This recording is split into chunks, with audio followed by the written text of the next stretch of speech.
주님 내가 여기 있사오니 우리 간절한 마음으로 주를 찾으며 찬양합니다. 주님 내가 여기 있사오니 나를 보내소서. 나의 몸 주께 드리오니 주 받으옵소서.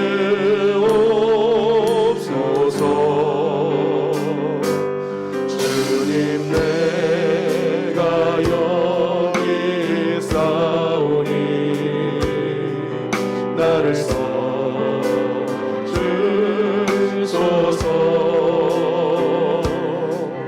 가진 것 모두 다 주께 드리오니 주 받으옵소서. 할렐루야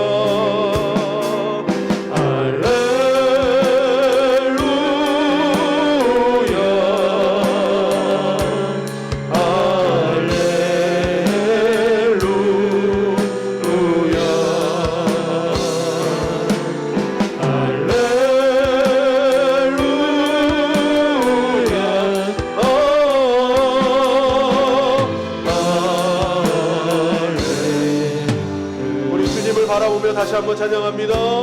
주님 내가 여기 있사오니 나를 보내소서.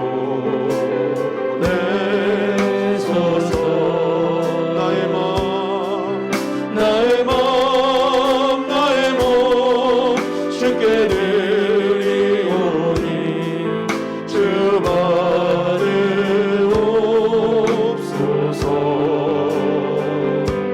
주님 내가 여기 있사오니 나를 써주소서.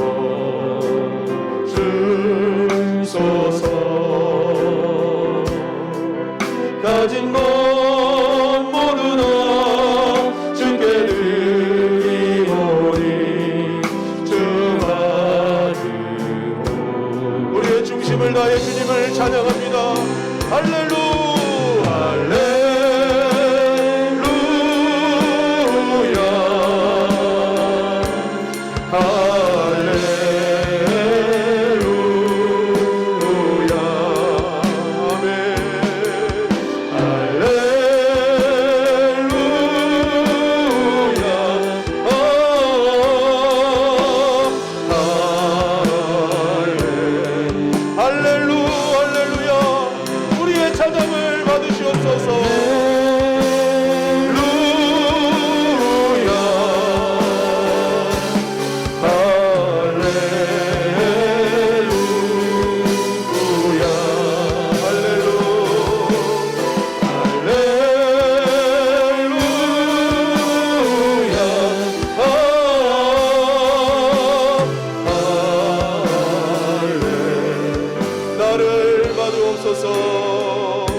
할렐루야 할렐루야.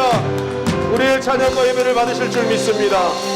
그 찬양과 예배를 받으신 하나님께서 오늘 이 시간에 은혜를 베푸실 줄 믿습니다. 은혜 받을 때가 이때입니다. 지금입니다. 우리 힘차게 박수치면서 얻은 제약길에서 찬양하겠습니다. 얻은 제약길에서 목자 없는 양같이 모든 사람 길 찾아 헤맨다. 자비하신 하나님 독생자를 보내서 너를 지금 부르니 나오라. 이때라 주의 긍휼 받을 때가 이때라. 지금 주께 나와 겸손하게 하리라. 구원함을 얻으리 험한 시점 십자가 위에 달려 돌아가신 주 다시 살아나셨네. 기뻐. 아멘 아멘. 죄인 구원하실 때 어서 주께 나와 근실은 내 구하라 구하라. 이때라 주의 긍휼 받을 때가 이때라. 지금 주께 나와 겸손하게 원함을 얻으리 주의 귀한 말씀에 영원 생명 있나니 주님 너를 용서해 주신다. 주가 부르실 때에 힘과 정성 다하여 주의 은혜 받으라. 이때라 주의 긍휼 받을 때가 이때라. 지금 주께 나와 겸손하게 하라. 구원함을 얻으리. 세월 빨리 흐르고 세상 친구 가는데 너의 영혼 오늘 밤 떠나도 주의 구원 받으면 천국에서 영원히 주와 함께 살리라. 이때라 주의 긍휼 받을 때가 이때라. 지금 주께 나와 겸손하게 하라. 구원함을 얻으리. 이때라 주의 긍휼 받을 때가 이때라. 지금 주께 나와 겸손하게 하라. 구원함을 얻으리. 십자가에 달려서 예수 고난 당했네. 나를 구원하시리. 예수밖에 울어도 못하네. 눈물 많이 흘려도 법을 얻게 못하고 죄를 씻지 못하니 울어도 못하네. 십자가에 달려서 예수 고난 당했네. 나를 구원하시리. 예수밖에 힘써도 못하네. 말과 뜻과 행실이 깨끗하고 착해도 다시 나게 못하니 힘써도 참아도 못하네. 할 수 없는 죄인이 유관죄에 빠져서 어찌하니 죽을까. 참아도 믿으면 되겠네. 주 예수만 믿어서 아멘. 그 은혜를 믿고 오직 주께 나가면 영원 삶을. 십자가에 달려서 예수 고난 당했네. 나를 구원하시리. 믿으면 하겠네. 주 예수만 믿어서 그 은혜를 믿고 오직 주께 나가면 영원 삶으로. 십자가에 달려서 예수 고난 당했네. 나를 구원하시리. 예수밖에 십자가에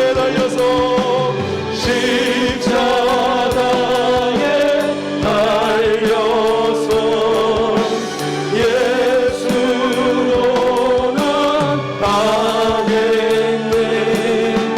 나를 구원하시리. 예수밖에 없네.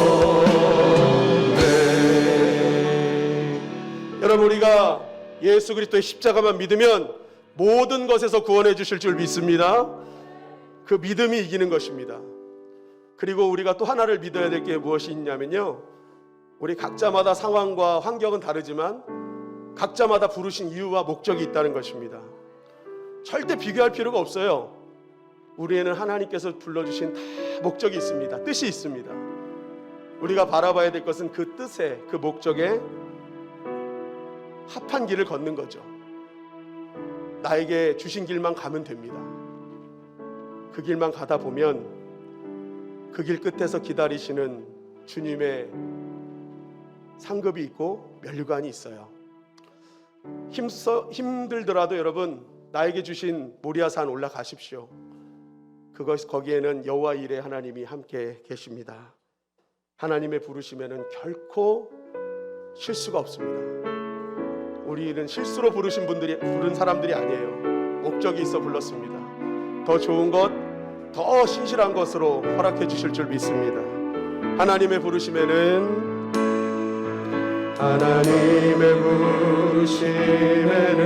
후회하심이 없네. 내가 이 자리에 선 것도 주의 부르심이라. 하나님의 부르심에는 결코 실수가 없네. 나를 부르신 하나님의 신실하심을 다시 한번 찬양할까요? 하나님의 부르심에는 후회하심이 없네. 내가 이 자리에 선 것도 주의 부르심이라. 하나님의 부르심에는 결코 실수가 없네. 나를 부르신 하나님의 신실하심을 믿네. 날 부르신 뜻 내 생각보다 크고, 나의 영원 계획 나의 지혜로 측량 못하나. 가장 좋은 길로, 가장 완전한 길로 오늘도 날 이끄십니다. 2절입니다. 작은 나를 부르신 뜻을 나는 알 수 없지만, 오직 감사와 순종으로 주의 길을 가리라. 때론 내가 연약해져도 주님 날 도우시니, 주의 놀라운 그 계획을 나는 믿으며 살. 날 부르신 듯, 날 부르신 듯 내 생각보다 크고, 나의 향한 계획 나의 지혜로 측량 못하나. 가장 좋은 길로, 가장 완전한 길로 오늘도 날 이끄십니다. 다 같이 자리에서 일어나셔서 다시 한번 이곳에 부르신 하나님의 목적과 뜻을 기억하며 우리 기도하며 찬양합니다. 작은 나를 부르신 뜻을 나는 알 수 없지만, 오직 감사와 순종으로 주의 길을 가리라. 때론 내가 연약해져도 주님 날 도우시니, 주의 놀라운 그 계획을 우리가 믿어야 될 주님의 계획은 더 좋은 길로, 선한 길로 인도하시는 하나님이시라는 것입니다. 아멘. 내 생각보다 크고, 나의 영원 계획 나의 지혜로 측량 못하나. 가장 좋은 길로, 가장 완전한 길로 오늘도 날 이끄십니다. 날 부르신 듯 내 생각보다 크고,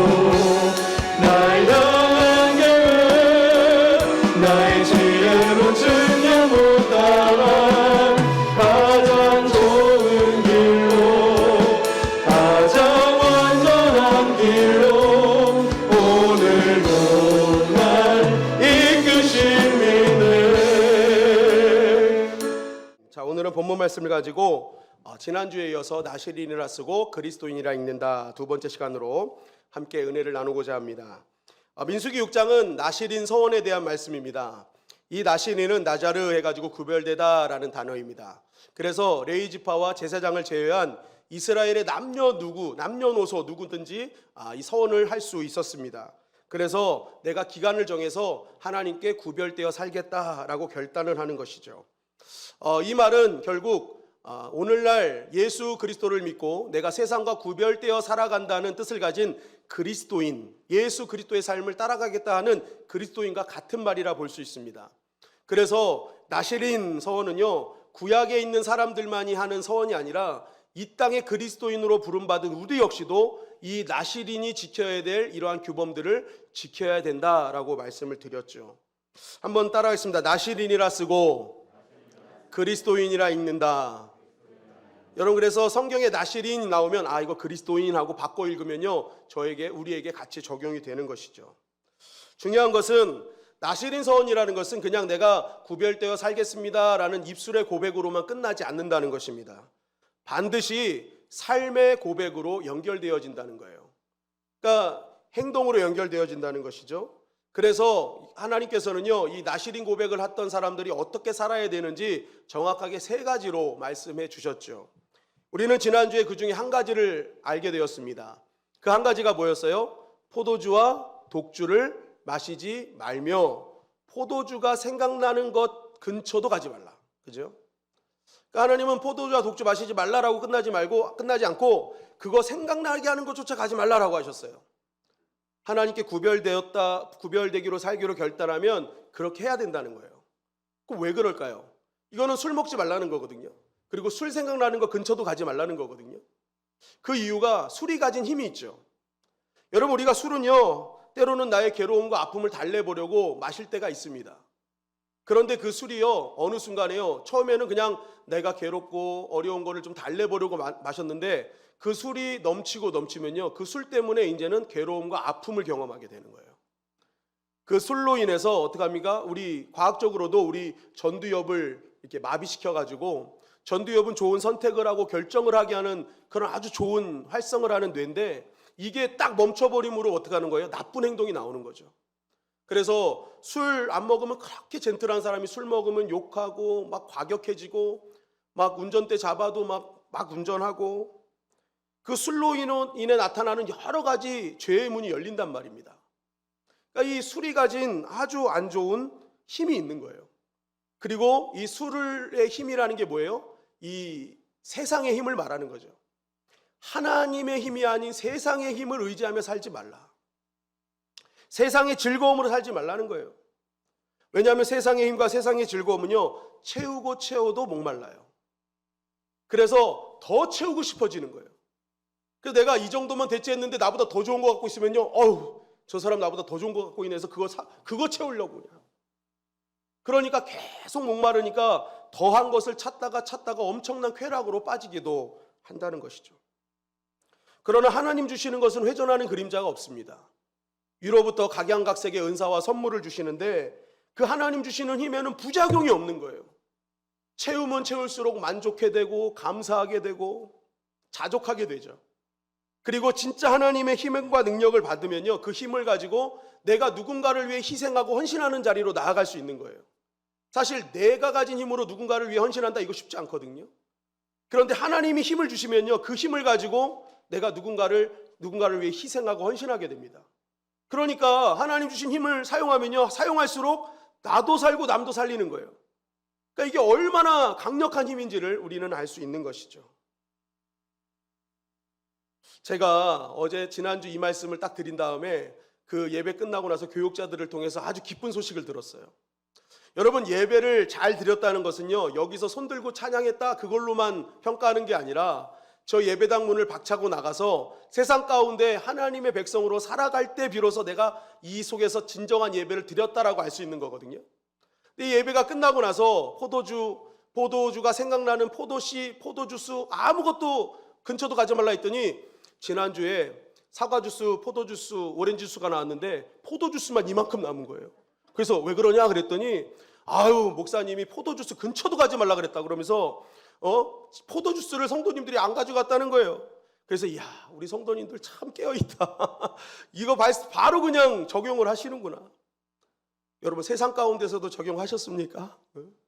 적용하셨습니까?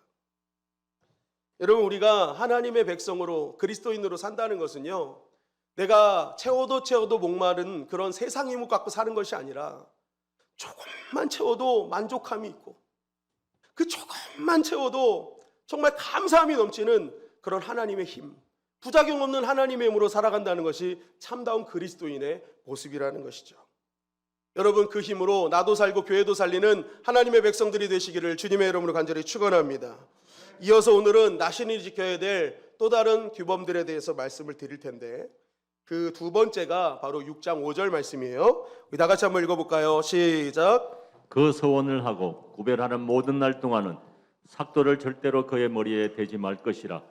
자기 몸을 구별하여 여호와께 드리는 날이 차기까지 그는 거룩한즉 그의 머리털을 길게 자라게 할 것이며. 네, 나실인 서원을 한 사람, 이 시대에 구별된 그리스도인으로 살아가려고 하는 사람들은 뭐예요? 머리 자르지 말라는 거예요.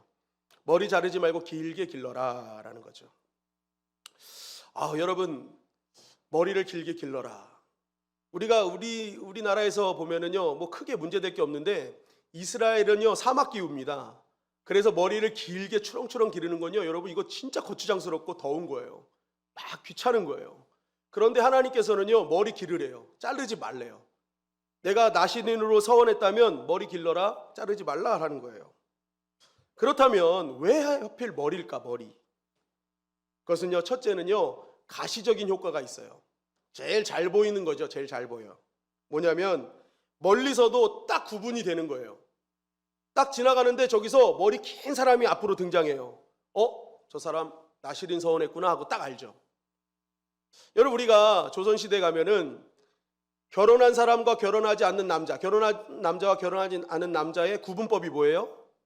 상투죠.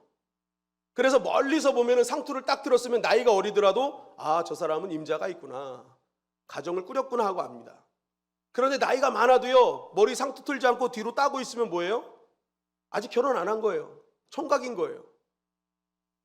똑같은 겁니다. 우리가 멀리서 봤을 때 머리가 긴 사람이 와요. 그러면 저 사람 나실인 서원에서 구별된 시간이구나 하는 거죠. 그래서 자신뿐만이 아니라 자신 주변에 있는 사람들이 그러한 가시적인 표현을 보면서 저 사람은 구별된 사람이니까 좀 내가 도와줘야겠구나, 구별되게 살을 수 있도록 환경을 만들어줘야겠구나, 오늘 같이 내가 이렇게 오락을 하고 싶어도 저 사람은 구별된 시간이니까 내가 참아야겠구나 하는 표현을 할 수 있는 것이죠. 어떻게 보면 메시지의 역할을 하는 거예요. 나 구별되고 있습니다. 나 죄 짓지 않도록 도와주세요 하는 그런 가시적 표현이죠. 두 번째는 나에게는 또 다른 주인이 있음을 선포하는 것입니다. 여러분, 고린도서에 보면요, 바울이 머리에 수건 쓰는 일에 대해서 이렇게 말씀하고 있어요. 고린도전서 11장 10절 말씀입니다. 시작. 그러므로 여자는 천사들로 말미암아 권세 아래에 있는 표를 그의 머리 위에 둘지니라. 네, 권세 아래에 있는 표라는 거예요. 그게 권세 아래에 있는 표. 그러니까 내 머리 위에는 또 다른 권세가 있다. 내 위에는 또 다른 주인이 있다. 그 주인이 누구예요? 하나님이 계시다는 거예요. 그러니까 이 머리가요, 그냥 머리가 아니라 우리 머리 위에 뭔가를 쓰고 하는 것은요, 내 머리 위에 또 다른 누군가가 있다는 것을 표시하는 거죠. 그것을 항상 깨닫게 하는 장치라는 거예요. 그래서 유대인 남자들 머리에 보면 이게 빵떡같이 쓴 거 있잖아요. 이걸 키파라고 하는데, 이게 뭐냐면은 바로 내 머리 위에는 하나님이 계시다, 그래서 두렵고 떨림으로 살아라 라는 그 표시라는 거예요. 그러니까 이걸 항상 이게 느낌이 오는 거죠. 하나님이 내 위에 계셔. 그러니까 나 함부로 살지 말아야지. 이 장치예요, 장치. 여러분, 마찬가지로 나실인의 머리를 길게 늘어뜨린 이유는 바로 하나님의 주권이 내 위에 있음을 항상 알고 지내라는 장치라는 거예요. 여러분, 그래서 나실인으로 딱 고백한 다음에 내가 막 예를 들어서 어떤 사람이 날 화나게 해. 그래서 화나고서 머리를 딱 흔들었더니 머리가 찰랑거리는 거예요. 아차, 내가 나실인 고백한 상황이지. 나 지금 이렇게 화내면 안 되지 하면서 자신을 가다듬는 거죠. 술을 먹기 위해서 한 잔 따라봐 했는데 머리가 툭 내려오는 거예요. 내가 지금 나실인 고백할 때지, 내가 지금 구별해 살 때지 하고 술잔을 내려놓게 되고, 담뱃불을 딱 부시려고 하는데 머리가 와가지고 머리가 탈 뻔한 거예요. 어이구 나 시린 고백할 때지. 그러니까 이 모든 것이 장치예요, 장치. 아, 내가 지금 함부로 하면 안 되는구나. 그러니까 머리가 찰랑찰랑 거릴 때마다 누구를 생각하는 거예요? 하나님을 생각하는 장치로 만들어 주셨다는 것입니다. 여러분, 이 말씀을 보면서 우리 이 땅의 나실인 그리스도인이라는 것은요, 바로 우리의 삶 가운데 하나님을 기억하는 장치를 만들어 놔야 된다는 거예요. 여러분, 우리가 그리스도인이라고 하지만 세상에 바쁘게 살다 보면요, 하루에 한 번도 하나님 생각 안 하고 마무리할 때가 있어요. 기도라는 것은 식사 기도 좀 하거나, 식사 기도도 부끄러우면 숟가락 들어서 엎드려면서 이렇게 기도하는 척하고, 아니면은 아예 안 해. 그냥 먹으면서 입 악마하면서 하나님 감사합니다 하면서 이렇게 또 기도도 하고. 우리가 하나님을 믿는다면서도 상황과 환경에 따라서 내가 하나님 안 믿는 것처럼 살 때가 많다는 거죠. 그리고 하나님을 잊고 살 때가 너무나 많다는 거예요. 너무 바쁘니까. 하나님은 그것을 아시고 뭐예요? 장치 만들어 놔라라는 거예요. 장치 만들어 놔라. 어떤 순간에도 하나님을 기억하는 장치. 왜냐하면 우리가 이러한 장치를 만들지 않고 하나님을 정말 이 생각 안 하고 지나가면요, 우리 삶 속에 생각보다 큰 문제가 발생하기 때문에 그렇죠. 여러분, 에덴 동산을 하나님이 만들어 놓으시고 사람들에게 다 주셨어요. 다 가져라. 그런데 딱 한 가지만 가지면 안 돼. 그게 뭐였어요? 선악과였죠. 선악을 알게 하는 나무는 안 된다, 건들지 마라 한 거예요. 우리는 그래요. 아유, 왜 그런 선악나무를 만들어서 지금 이렇게 이고생하게 만들어? 하지만 여러분 잘 들어보세요. 선악을 알게 하는 이 선악과는요, 하나님을 알게 하는 장치였다는 거예요. 이것을 통해서 뭐예요? 나는 창조주고 넌 피조물이야 라는 것을 항상 기억하라는 거였어요. 그 선 넘으면 안 돼 라는 거죠.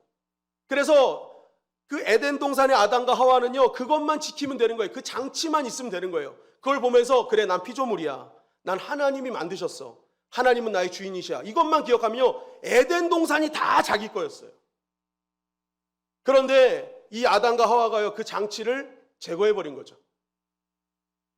그 장치가 무너지니까 뭐예요? 하나님을 생각하지 않으니까 신락원 한 겁니다. 다 주셨는데 그 장치 하나 해제하니까 다 빼앗기는 일이 벌어졌다는 거예요. 여러분, 하나님을 기억하는 장치는요, 나를 구속하는 게 아니라 하나님께서 주신 모든 것을 누리게 하는 은혜의 장치라는 것입니다. 그 장치를 통해서 하나님과 가까워지는 거죠. 하나님을 한 번 더 생각하는 거죠. 여러분, 하나님이 모든 걸 갖고 계시는데 그 하나님을 내가 매일매일 하나님을 생각하고 가까워질 수 있다면 그게 복 중에 복이라는 것입니다. 그래서 하나님은 그 장치를 마련하길 원하시는 거예요. 하나님의 백성이라면 늘 하나님을 기억할 수 있는 장치 한 개쯤은 갖고 있어야 된다라는 것입니다. 여러분, 그 장치가 뭘까요? 아마 우리가 드리는 예배가 그 장치가 아닐까 싶어요. 왜 하나님은 새벽 예배, 수요일, 금요일 예배, 주일 예배, 또 뭐 정오 기도회까지 만들어가지고 이런 걸 자꾸만 하게 하실까요? 여러분, 다른 이유가 아닙니다. 그것도 하나님 만나려는 장치 아닐까요? 여러분, 이스라엘 백성들에게 절기들을 많이 만들어 놓으셨어요. 하나님께서 그 절기를 만드신 이유는요, 백성들의 그 예물을, 재물을 받기 위해서가 아니라 단 한 가지예요. 내가 너를 만나고 싶다. 여러분, 우리의 본성은요, 가만 놔두면요, 그냥 나의 본능대로 내 마음대로 살아가는 게 우리의 인생입니다. 현저한 육체의 일대로 따라가는 삶이 우리의 삶이에요. 그러니까 하나님께서 일부러 만들어 놓으신 거예요. 장치를 만들어 놓으신 거예요. 이때만큼은 날 만나러 와라. 그래서 내가 너와 함께하고 함께한 내가 너에게 어떻게 역사하는지 네가 봐라 하면서 하나님께서 하나님을 만나는 장치를 마련해 두신 거예요. 여러분, 지금 이 시간이 하나님이 하나님을 만나게 하시려는 장치인 줄 믿습니다. 여러분, 그래서 우리가 삶을 살면서 새벽 예배가 진짜 중요한 거예요. 왜냐하면 내가 눈을 딱 떠서 하루의 첫 시간을 하나님께 드리는 그 시간을 통해서 뭐예요? 우리 하나님과 가까워지죠. 하나님이 나의 인생의 주인임을 고백하죠. 하루의 첫 시간을 드린 나에게 남은 시간을 책임져 주시는 은혜를 경험하게 되는 것입니다. 여러분, 그래서 새벽 기도는요, 정말 하나님 주신 아주 좋은 장치인 거예요. 내가 하루에 시작을 하며 하나님을 알게 하는 장치라는 것이죠. 또한 제가 이렇게 보니까요, 우리 일상 가운데 지금 뗄래야 뗄 수 없는 게 휴대폰이더라고요. 이 휴대폰에 벨소리와 알람 소리만 잘해놓은 것도 아름다운 장치가 될 수 있더라. 교회 장로님인데 전화가 왔는데 난 이제 지쳤어요 땡벌 땡벌 이게 나와버리는 거예요. 아, 지쳤으면 주님을 만나야지 땡벌을 찾고 있는 거예요 이게. 그러니 뭐가 은혜가 돼요. 은혜가 돼. 여러분, 전화가 올 때 주님 내가 여기 있사오니 나를 써주시옵소서. 하나님의 은혜. 저희 집사람이요, 설악산에 한번 같이 놀러 갔는데 화장실에 가고 싶다 그래서 그 절에 있는 화장실에 들어갔어요. 저는 밖에서 기다리고 있는데 갑자기 성령이 오셨네, 성령이 오셨네. 벨소리가 들리는 거예요. 저희 집사람 벨소리예요. 절의 화장실에서 성령의 역사가 일어나는 거예요. 그 밖에서 그걸 듣는데 막 기분이 좋은 거예요. 여기서 하나님의 찬양이 울려 퍼지는구나. 나오는데 민망해서 나오는 거예요. 아, 괜찮다고 괜찮다고 잘했다고. 이미 성령의 역사가 일어났다고. 아니, 벨소리조차도 하나님의 찬양이 흘러나오는 순간부터 하나님을 기억하는 거 아니에요? 알람 소리도 마찬가지예요. 맨날 빠빠빠빠빠 군대 기상 나팔 소리. 그러니까 인생이 맨날 싸움인 거예요. 전쟁인 거예요. 군대 기상 나팔 소리 하니까. 시상 나팔 소리도 시온의 영광이 빛나는 아침. 그 좋은 찬양들 많이 있잖아요. 아침에 찬양을 들으며 내가 일어날 때 여러분, 우리가 하나님을 기억하지 않겠어요? 날 구원하신 하나님 감사. 모든 것 주신 감사. 여러분, 그런 장치를 마련해 두는 겁니다. 그러면요, 우리가 하나님을 잠시라도 생각하게 되고 그 생각한 하나님께서 얼마나 큰 은혜를 베풀어 주시겠습니까? 여러분, 그래서요, 우리가 이렇게 목사가 아무리 얘기해도 장치를 잘 안 하니까 때로는 하나님께서 인위적으로 장치를 주실 때가 있더라고요. 그 장치가 뭐냐? 때로는 그것이 고난으로, 질병으로, 환난으로 다가오더라는 거예요. 그래서 그 고난을 이기게 하시고 질병을 낫게 하시고 환난을 이기게 하신 그 시간들을 장치 삼아서 그것을 하나님을 기억하게 하는 장치로 삼으시더라는 거예요. 여러분, 제가 흉터가 크게 두 가지가 있는데 머리에 이번에 큰 흉터가 있고요. 다리 양쪽에 이제 수술 자국이 있어요. 이 머리는요, 공식적으로는 제가 17대1로 싸우다가 다친 흉터다라고 이렇게 얘기를 하고 다닙니다. 그런데 비공식적으로는 옥상에서 떨어진 흉터입니다. 네, 옥상에서 떨어졌어요. 옥상에서 떨어졌는데 아주 크게 다쳤습니다. 그래서 거의 죽을 뻔한 게 살아났거든요. 그런데 제가 이렇게 이제 그때는 기억을 잘 안 해요. 근데 부모님이 이제 얘기해 주시는데 머리를 칭칭 감은 사진이 있어요. 세브란스 병원에서 칭칭 감은 사진. 근데 그때 저희 같은 병실에 있던 할머니 권사님께서 저를 그렇게 기뻐하시면서 저에게 내 주를 가까이 하게 하면 그 찬양을 그렇게 가르쳐 주셨대요. 내 주를 가까이. 그러면서 그거를 계속 불러주시고 함께 알려주시고 외우게 하셨다는 거예요. 그리고 나서 이 권사님이요, 저를 손잡고 다니면서 각 병실마다 데리고 다니면서 이 찬양을 부르게 하셨대요. 내 주를 가까이 하게 하면, 내 주를 가까이 하게 하면. 결국 그 권사님이 제 인생을 이렇게 바꿔놓으셨습니다. 내 주를 가까이 하게 하셨어요. 가까이 하게 하셨어요. 그런데 여러분, 제 머리에 흉터가 크게 있는데 가끔가다 제 머리가 이렇게 아플 때가 있어요. 그러면 여지없이 제가 그 상처나고 이 흉터 꼬맨데 여기가 굉장히 아파요. 누르면 아프고 막 통증이 막 와요. 그때 이 머리를 만지면서 제가 생각합니다. 그렇지, 하나님이 나 죽을 뻔한 거 살리셨지. 이 흉터가요, 하나님을 알게 하는 장치들하는 거예요. 제가 아킬레스건 양쪽을 다 제거하고 지금 핀을 딱 박아놓은 상태거든요. 이걸 흉터를 보면서도 그래요. 하나님 두 다리로 걷게 하시니 하나님의 은혜가 있지. 오늘도 여기서 드럼친 큰아들 호준이가요, 어릴 때 갓난아기로 태어나자마자 폐혈증으로 병원에서는 사망 진단을 받았었습니다. 살아나도 후유증으로 힘들 거라고 했어요. 근데 그 아이가 저렇게 이제 커서 성인이 돼서 이제 이렇게 드럼으로 또 헌신을 하는데, 제가 그 아이를 보면서도 그래요. 하나님, 정말 죽을 뻔한 아이, 어쩌면 후유증으로 살아갈 수 있는 아이를 저렇게 하나님 깨끗하게 낫게 하셨군요. 그러니까 저의 인생에 저의 아들은요, 어떻게 보면 선악과예요. 그 아들을 보면 하나님 살아계심을 보게 하는 거예요. 아들이 장치인 거예요, 장치. 그래서 이 아이들 건강하게만 자라는 것도 하나님 은혜다. 하나님께서는 때로는요, 내가 장치를 안 만들어 놓으면 그런 장치를 하게 만들어 놓으시는 거예요. 여러분, 우리 교회가 지금 여러 가지 어려운 상황에 있지 않습니까? 여러분, 이거 어떻게 해결될지 우리는 아무도 모르죠. 하나님만 아셔요. 그런데 이러한 어려움 속에서도요, 하나님께서 성도들이 함께 기도하며 눈물을 뿌리게 합니다. 그래서 이런 어려움이 있을 때요, 같이 함께 눈물 뿌려 기도한 분들은요, 이 성전에 뭐예요? 눈물 자국이 있죠. 하나님이 이 교회를, 하나님 지켜주세요. 하나님 역사해 주세요. 날마다 기도하시는 분들은요, 그 기도의 눈물 자국이 이 안에 있어요. 그 흔적이 남아 있어요. 그래서 이것이 아름답게 싹 해결되잖아요. 그러면 이 문제가 있을 때 같이 기도하고 눈물 뿌려서 흔적을 남기신 분들은요, 다 해결되고 성전문을 들어올 때마다 감동이 다른 거예요. 왜요? 하나님께서 우리 교회를 향해서 장치를 사용하시는 거죠. 이 어려움 속에서도 끝까지 기도한 사람들만이 알 수 있는 감격이 있는 거죠. 이 들어올 때마다 내가 앉아서 흘렸던 눈물의 자국을 보면서 하나님이 함께 하셨다라는 것을 고백하게 되는 거죠. 그래서 결국 예배당이 장치가 되는 것입니다. 여러분, 저와 여러분들이 하나님을 기억하는 장치를 마련해 두시기를 주님의 이름으로 간절히 축원합니다. 그럴 때 여러분, 내가 하나님을 더 가까이 할 수 있는 것이죠. 여러분, 정한 기간 동안 단 1분 1초도 하나님을 잃어버리지 않도록 하나님은 머리를 길러서 장치를 마련해 두셨다는 거예요. 여러분, 그것은 바른 신앙생활을 할 수 있게 하는 힘이고 하나님을 더 가까이 할 수 있게 하는 힘이라는 것이죠. 저와 여러분들이 개인적으로 나시린이 갖고 있는 머리 길는 그 표시가 있기를 주님의 이름으로 간절히 축원합니다. 꼭 한 개씩 만드세요.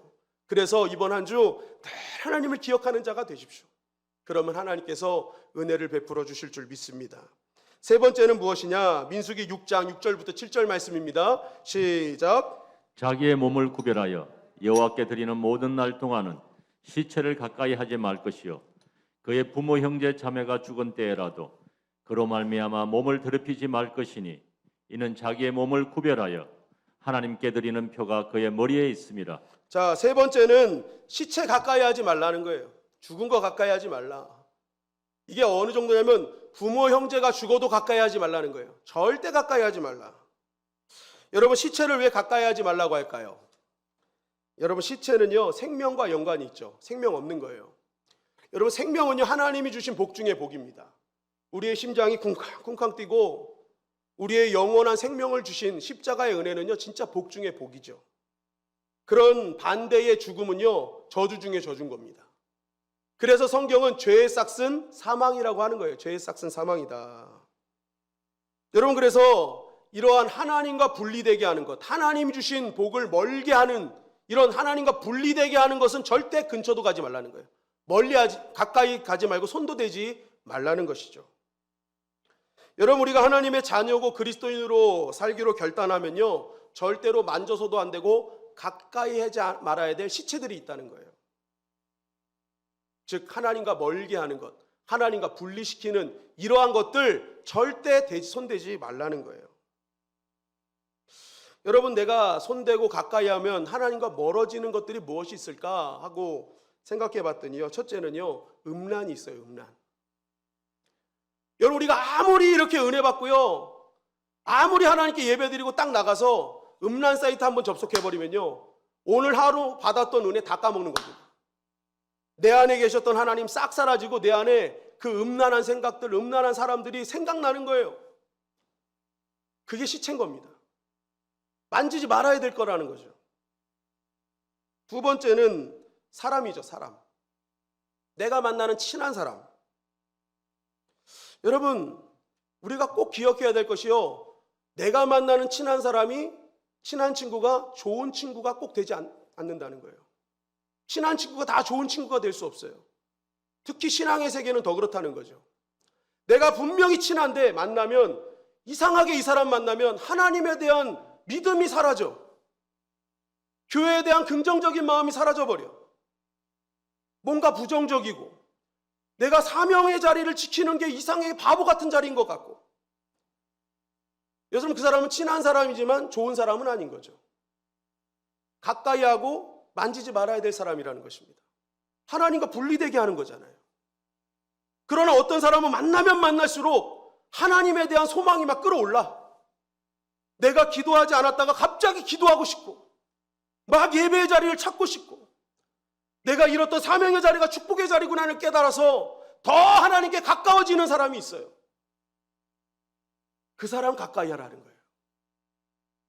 하나님과 멀리하게 하는 것, 하나님을 부정적으로 생각하게 하는 것, 뭔가 교회와 사역자들에 대해서 부정적으로 생각하게 하는 것, 사명의 자리가 이상하게 생각하게 하는 것 다 멀리하라는 거죠. 취미도 마찬가지입니다. 여러분, 취미가 내가 쉼을 얻고 힘을 얻어서 내 가정과 자녀들, 또 교회와 사명을 더 잘 감당할 수 있는 취미면 괜찮아요. 근데 그 취미를 손을 대고 가까이 하면 할수록 가정을 멀리하고 부부관계가 소원해지고 교회와 예배가 멀어지게 하는 것, 그거 다 시체라는 겁니다. 내가 남편과 아내가 있는데 자꾸만 남편과 아내가 아닌 다른 이성이 내 앞에 아른거려요. 그렇게 아른거리는 미스터 왕과 미스 왕은 다 시체예요, 여러분. 다 멀리해야 될 거라는 거예요. 하나님 멀리게 하고 신앙 멀게 하는 거, 그거 만지지 말라는 거예요. 여러분, 지난 한 주 동안 내가 가까이 하고 접촉했던 것들이 어떤 것이었습니까?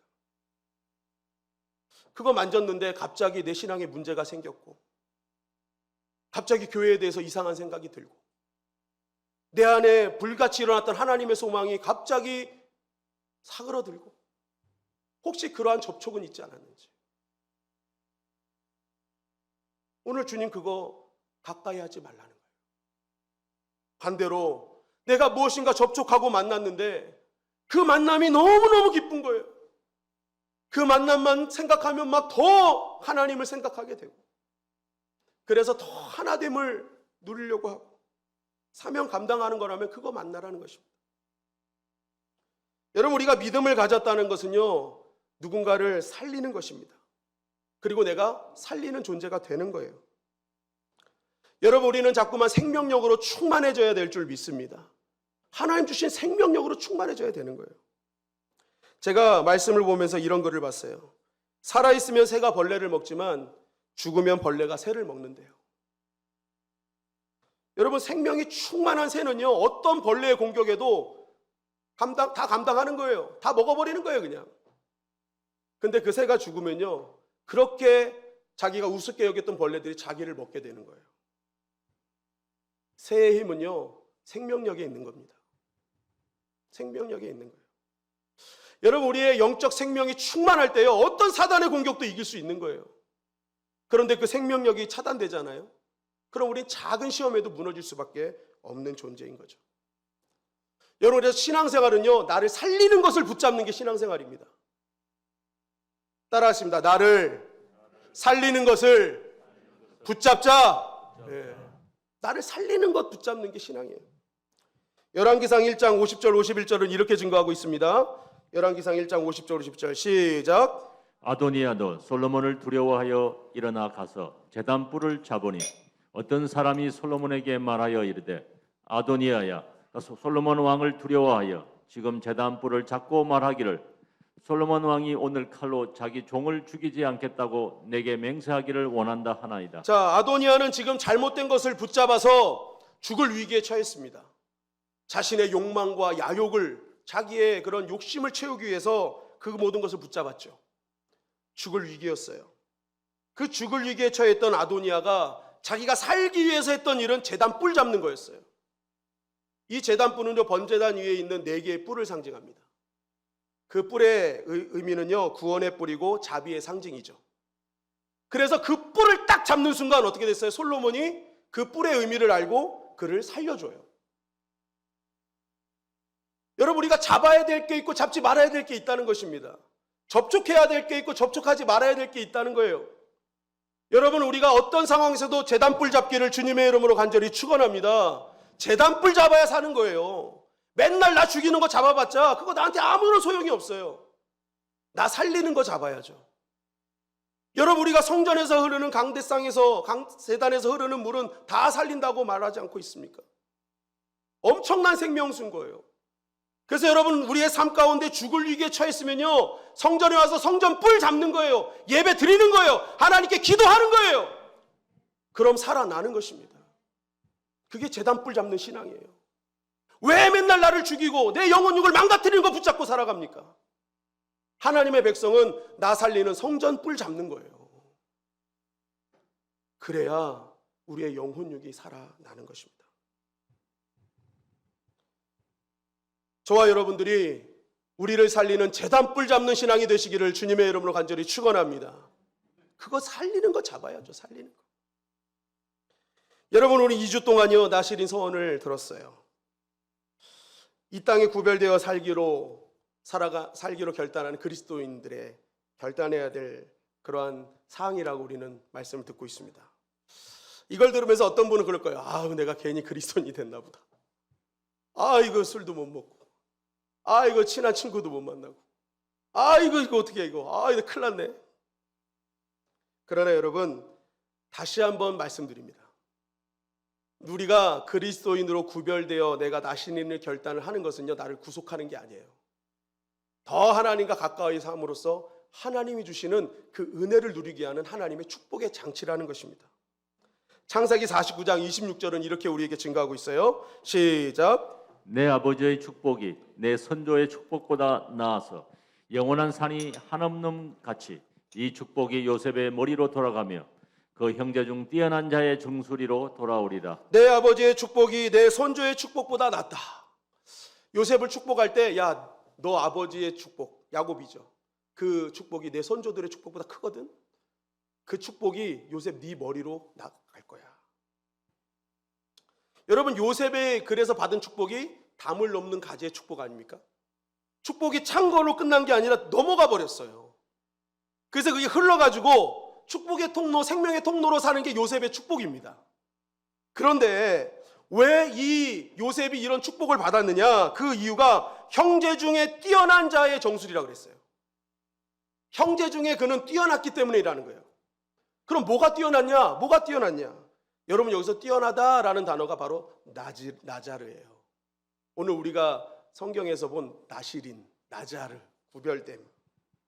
그러니까 요셉이 다른 형제보다 뛰어났던 것은요, 뭐 지식이나 재산이나 뭐 이런 게 뛰어난 게 아니라 그는 다른 형제들보다 하나님 앞에 구별되기로 결단한 그 모습이 더 뛰어났다는 거예요. 그 나자르. 그래서 그 구별됨으로 살았더니 하나님께서 요셉에게 축복을 주시는데 어떤 축복을 주세요? 담을 넘는 축복을 주셨다는 거예요. 여러분, 우리가 하나님 앞에 결단하고 믿음대로 산다는 것은요, 절대 손해보는 일이 아닙니다. 여러분, 우리가 하나님께 그렇게 결단하고 살기로 나아가면요, 하나님께서 요셉의 축복을 허락해 주실 줄 믿습니다. 그 요셉의 축복은 뭐예요? 차고 넘치는 축복이라는 거예요. 여러분, 그것이 어떤 사람에게 주어진다는 거예요? 하나님께 구별되기로 작정하고 이 땅에 예수 그리스도를 따르는 그리스도인으로 살고자 하는 자들에게 주신다는 것입니다.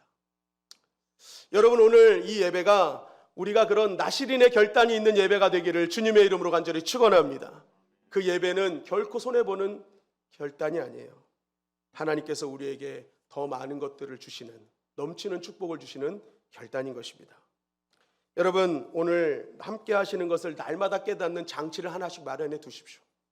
나의 삶의 곳곳마다 장치를 하나씩 마련해 두세요.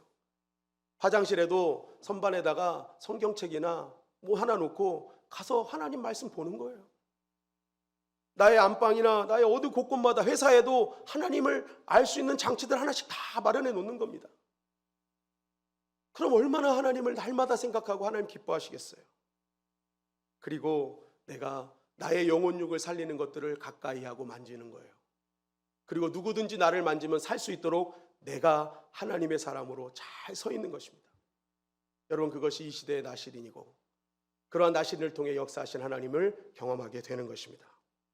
오늘 이 말씀 꼭 기억하셔서 담을 넘는 요셉의 축복을 누리는 저와 여러분들이 되시기를 주님의 이름으로 간절히 축원합니다.